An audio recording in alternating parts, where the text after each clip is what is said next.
Mutual fund investments are subject to market risks. Read all scheme related documents carefully. युद्ध सुरू आहे. आता काय करायचं?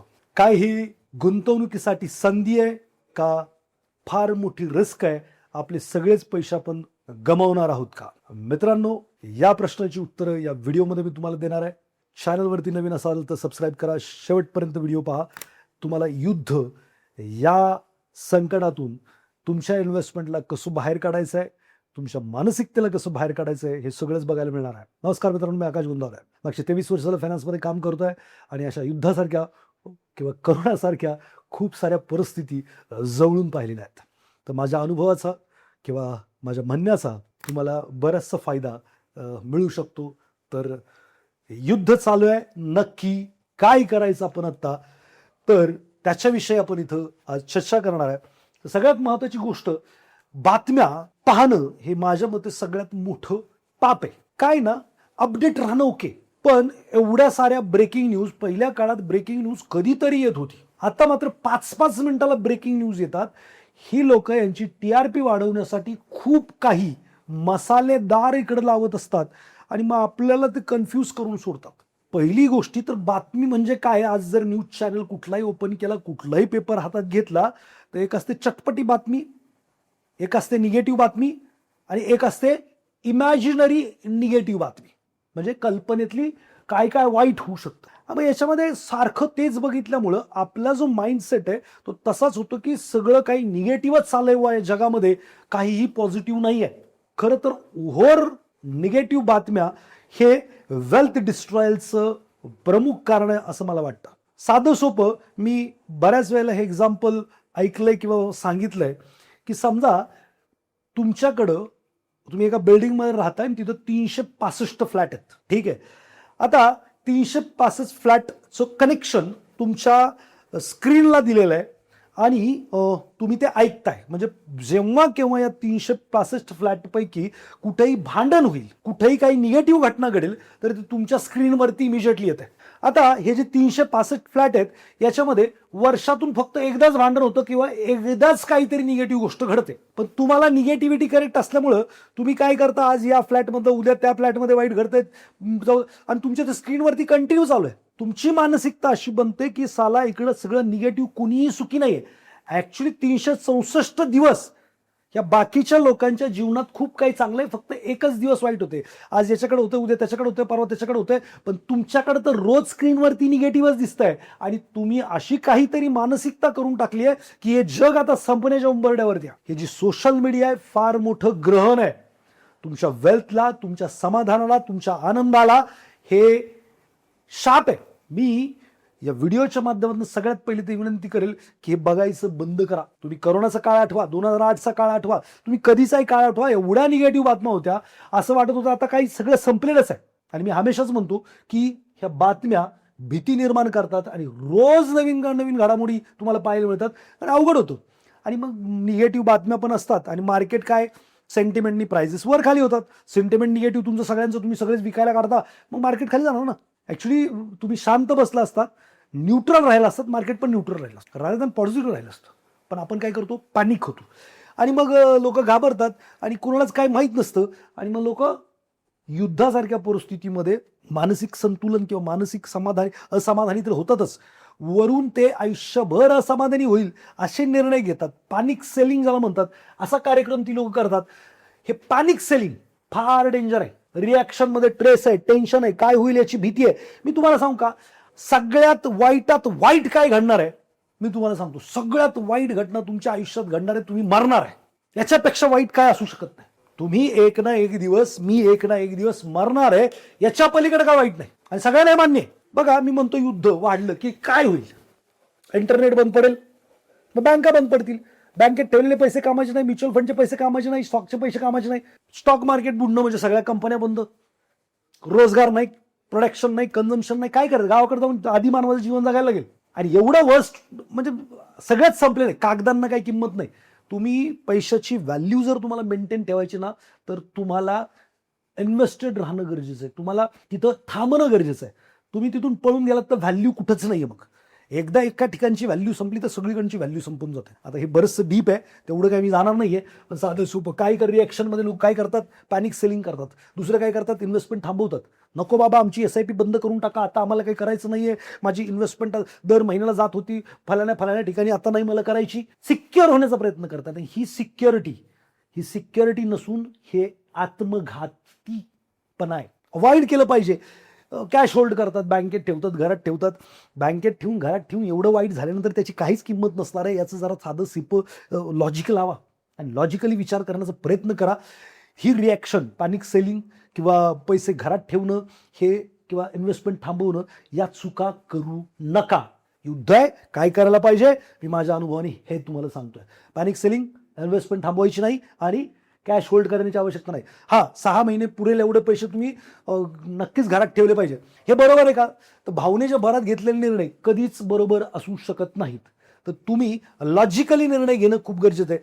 तात्पुरती असुरक्षितता येऊ शकते, पण लॉंग टर्ममध्ये मोठं नुकसान होतं. बघा, शांतपणे विचार करा.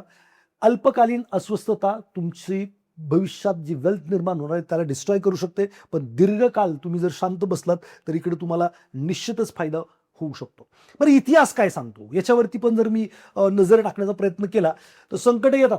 युद्ध होतं, महामारी येते, करोना येतो, मंदी येते, मार्केट पण मोठ्या प्रमाणात खाली येतं. तरी कायमचं खाली राहिलंय का हो? कधीतरी राहिलंय का? काय होतं मार्केटमध्ये? रिकव्हरी येते ना. तुम्ही काय करता, असं काय घटना घडल्या की काय करता, पॅनिक सेलिंग, सगळं विकता आणि तुम्हाला वाटतं की सगळं घरी आणलं, आता मी लय सुरक्षित झालो. साहेब, तुम्ही आहे ना गरीब सुरक्षित झालात. श्रीमंतीची प्रॉबिलिटी तुम्ही कमी करून टाकलीत और नाहीच करून टाकली. तर इतिहास काय सांगतो? संकट येतात, पॅनिक सेलिंग होते. खरं तर इनोसंट लोकांना बाहेर काढण्यासाठीच ही पॅनिक सेलिंग येते आणि त्याच्यानंतर मार्केट रिकव्हरी करतं. काही महिन्यात, काही वर्षात परत एकदा ते उच्चांकावर उच्चांक गाठतं आणि लॉंग टर्ममध्ये जे टिकून राहतात तेच फक्त वेल्थ क्रिएट करतात. युद्धामुळे, करोनामुळे, तुम्ही आठवा की काळ करोनाचा, जे लोक करोनाच्या काळात इन्व्हेस्टेड राहिले त्या लोकांनी डबल ट्रिपल पैसे बनवले पुढे 1-2 वर्षात. मग आता अशी गोष्ट, मला तुम्हाला उद्याच पैसे लागणार आहेत, 4 महिन्यातच पैसे लागणार आहेत, तर तुमच्यासाठी रिस्क असू शकते. मार्केट व्हॉलॅटिलिटी प्रचंड मोठी रिस्क. मग त्यासाठी वेगळे फंड आहेत किंवा वेगळ्या इन्व्हेस्टमेंट स्ट्रॅटेजीज आहेत. इक्विटी, तुम्हाला जर पुढची 5-10 वर्ष, तर इकडे घाबरण्याचा काय विषय, मला हे अजून पण कळलेलं नाहीये. आणि मग हे जे काही तुम्ही मोठे इन्व्हेस्टर काय करतात या पिरियडमध्ये, छोटे इन्व्हेस्टर काय करतात, तर ते पॅनिक सेल करून जातात. ही लोक पॅनिक सेल करत नाहीत. मोठा इन्व्हेस्टर किंवा आजपर्यंत वॉरन बफे घ्या, वॉरन बफेचं तर म्हणणं काय माहिती आहे का, की बाबा जेव्हा others are greedy be fearful when others are greedy आणि be greedy when others are fearful. म्हणजे जेव्हा लोक घाबरतात तेव्हा लालची बना आणि जेव्हा लोक लालची बनतात तेव्हा घाबरा. सिंपल वाक्यात सांगतो, ते म्हणतात की फिअर विकत घ्या. जेव्हा भीती लय वाटेल ना तेव्हा मार्केट विकत घ्या आणि जेव्हा कॉन्फिडन्स लय वाटेल ना तेव्हा थांबा विकत घ्यायचं. जेव्हा वाटेल ना नाही लय वरती चाललं, लईच रिटर्न झाले, तेव्हा थांबा. सिंपल. तर श्रीमंत लोक वॉरन बफेनी काय केले, पॅनिक सेलिंग करत नाही, ते बातम्या बघत बसत नाही. जे लोक बातम्या बघतात ना, साहेब माझ्या घरात आहे ना गेली 15-20 माझ्या TV आहे, पण आम्ही त्याला कनेक्शन नाही लावलेलं. म्हणजे आम्ही त्याचा वापर आहे ना काहीतरी चित्रपट बघायला करतो, बाकी त्याच्यात बातम्या येत नाहीत आणि काही येत नाही. स्मार्ट TV प्रकारे त्याला इंटरनेट आहे आणि इंटरनेटवरती आम्ही काय बघतो, मोटिवेशनल व्हिडिओज बघतो TVच्या माध्यमातून. आम्ही हा वापर करतो. आमच्या घरात गेली 15-20 वर्ष झालं कुठलाही न्यूज चॅनल चाललेलं नाही आणि मला वाटतं जगायला जे इन्फॉर्मेशन गरजेचं ते सगळं माझ्याकडे असते आणि माझ्या घरच्यांकडे पण असते. श्रीमंत लोक वाह्यात बातम्या बघत नाहीत. पॅनिक सेलिंग होत नाही त्याच्यामुळे, कारण निगेटिव्हिटीज येत नाही, भावनेच्या भरात वाहून जात नाहीत. डीपमध्ये इन्व्हेस्टमेंट करतात. म्हणजे मार्केटमध्ये जेव्हा व्हॅल्यू निर्माण होतो, मार्केट जेव्हा खाली येतं तेव्हा ते काय करतात, चांगल्या कंपन्या स्वस्त होतात तेव्हा ते बाय करून टाकतात. लॉंग टर्मचा विचार करतात. ते आज म्हणतात आज काय आपल्याला पैशाची गरज नाहीये, अजून आपल्याला 10 वर्ष लागणार नाहीत, 20 वर्ष लागणार आहेत किंवा 5 वर्ष लागणार नाहीत, तर शांत बसतात. आणि 10 वर्षानंतर काय चित्र असेल, हे युद्ध संपलेलं असेल. 10 वर्ष कुठे युद्ध चालतंय? तुमच्या घरात नवरा बायकोची भांडणं झाली काय की मारामारच करत असता का जिंदगीभर? 8-8 दिवस 15-15 दिवस मारामारच चालू असतं, महिना बरं महिनाभर भांडाल, 10 वर्ष भांडाल का? रोज मारामारी राहाल का एकत्र? काहीतरी तोडगा निघतो, काहीतरी मार्ग निघतो, काहीतरी एक्झिट होते आणि कुठं ना कुठं थांबतो. मग तुम्ही आत्ता लई वादावादी झाली आहे, म्हणजे माझं आणि माझ्या बायकोचं भांडण झालं उदाहरणार्थ, तर काय आम्ही डिवोर्सलाच पोचतो असं नाही होत. सोडून देतो आम्ही काही दिवसांनी, विषय संपतो. असंच होतं हे जगात. इंडिया पाकिस्तान वाद आहे, इंडिया चायना वाद आहे, मग काय रोज मारामारी चालू आहे? कुठे ना कुठे समजूतदारपणा कुठेतरी तो येतोच की. रोग झाला, कायम रोगी असणार तर मराल ना, 10-10 वर्ष काही जोक आहे का तो? सो कॉमन सेन्सचा वापर करणं खूप गरजेचं आहे आणि ते करत नाहीत. आणि मग हे सर्वात मोठी चूक काय, हे सावधान, घाबरून एक्झिट करायची नाही. युद्ध किती पण होऊ द्या, ट्रम्प तात्याने किती पण बरोळ द्या, ते इराणनी काय पण करू द्या, जर उद्या लई मोठं काय झालं तर सगळ्यांनाच भोगायचंय. सगळ्याच ॲसेट क्लासला इम्पॅक्ट येणार आहे, घरात ठेवलेल्या पैशाला पण इम्पॅक्ट येणार आहे. त्याचं टेन्शन घेत बसत नाही. पॅनिकमध्ये सेलिंग करायची नाही, SIP बंद करायची नाही, वाढवायची पण बंद करायची नाही. मार्केटला टाइम करायला जायचं नाही. बरेच अतिशानी लोक असतात, ते काय म्हणतात, आता पडतंय ना अजून 20,000ला उद्या मग बाय करतो. साहेब म्हणजे 22ला गेलो होतो, मला वाटतं 22 समथिंग.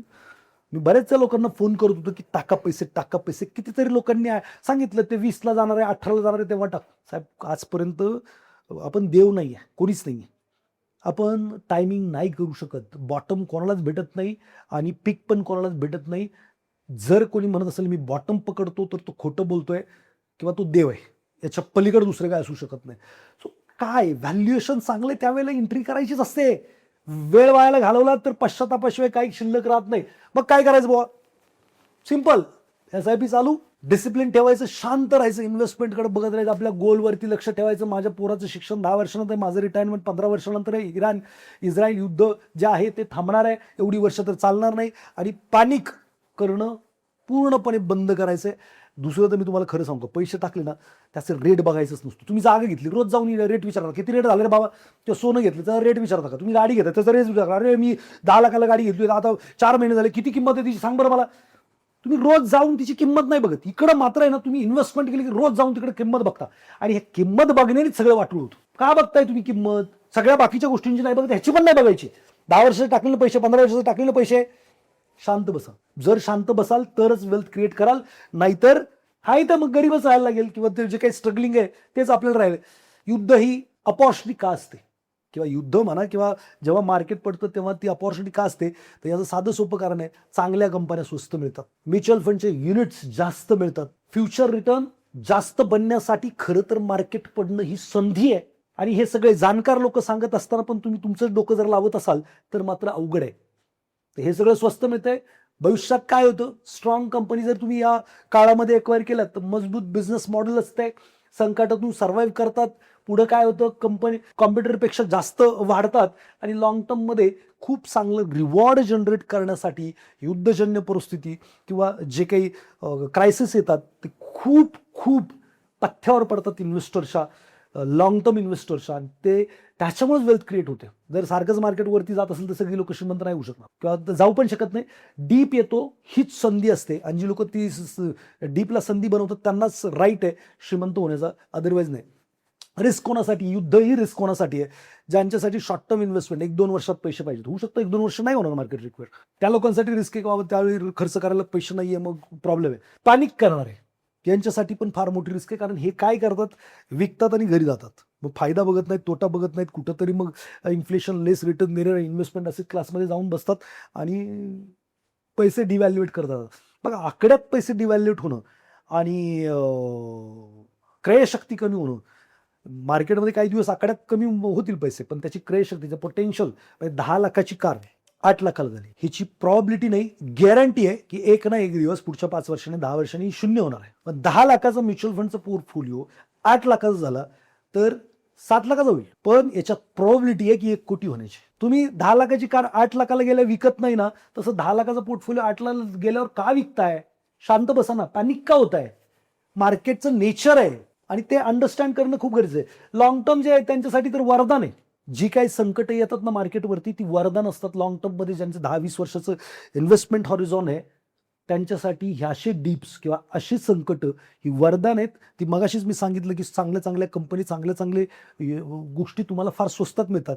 सिंपल स्ट्रॅटर्जी आत्ताच अंमलात आणा. काय, SIP चालू ठेवा, अजिबात डोकं लावू नका, ॲटो मोडवरती जाऊ ना, चालू ठेवा, बघायचंच नाही. खरं तर या काळात वाढवता आलं तर नक्की वाढवा, पण SIP बंद करायची नाही, डायव्हर्सिफाईड करा.